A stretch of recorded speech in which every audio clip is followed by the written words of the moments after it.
Hello guys, magandang gabi.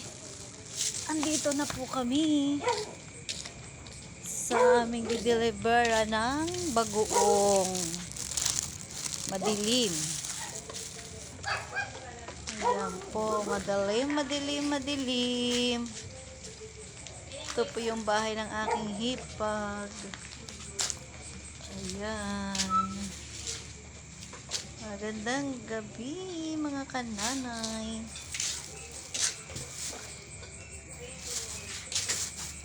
Yung aking dalang bagoong. Mag-aalok ako. Mag-aalok ako doon. Yun. Kaso may aso. Ipasok mo dito anak. Pasok mo muna. Kaso nakalock siya. Paano ako makakapasok dito?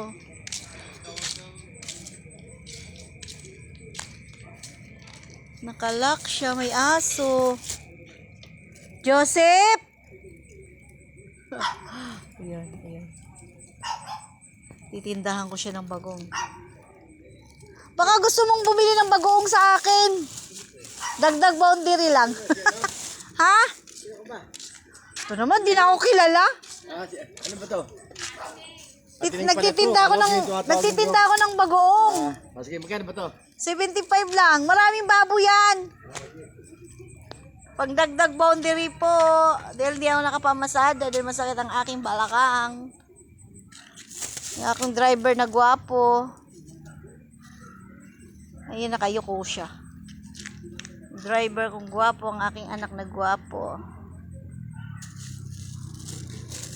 Ay, thanks God.